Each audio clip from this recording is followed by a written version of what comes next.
చాలా పెద్ద తప్పు చేశాను. ఇన్నాళ్ళు నీ ఊస ఎత్తకుండానే బతికేశాను. నా బ్రతుకు వృధా అయిపోయింది. శివ అన్న 2 అక్షరాల మాట అనలేకపోయాను. నిన్ను రాయన్నాను. నువ్వు కనిపిస్తే నీ సంగతి తేలుస్తానన్నాను. కానీ నీకు నా పైన కోపం రాలేదు. నాకిప్పుడు అర్థమైంది.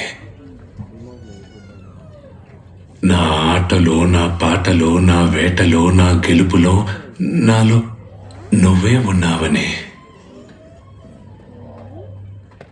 నిన్న రాత్రి దాకా నువ్వెవరో నేనెవరో, కానీ నిన్ను తాకిన క్షణం నుండి నిన్ను గుర్తుపట్టి నన్ను నేను మర్చిపోయాను. మా అమ్మ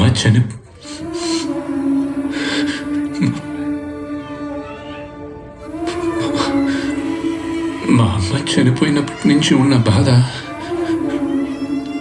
నిన్న దాకగానే పోయింది. వెంటే ఉన్న మా అయ్య పోయాక నీ ఒంటరివాడిని అయిపోయాను అనుకున్నా. కానీ నాకిప్పుడు అర్థమైంది, నా వెంట నువ్వే ఉన్నావని.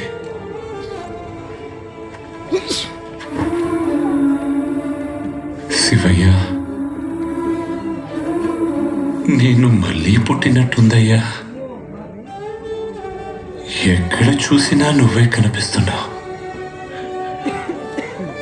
వాన చినుకు, వరి మొలక, దుక్కెత్తు మోపురం, చుక్కెత్తు కోపురం, మారేడు తలం, నేరేడు ఫలం,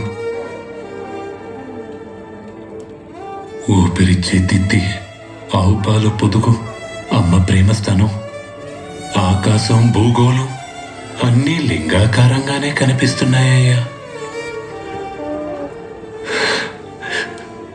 ఎన్నెన్ని పేర్లు, ఎన్నెన్ని రూపాలు. నువ్వు కనిపించినంత చిన్నోడివా, చూడలేనంత పెద్దోడివా.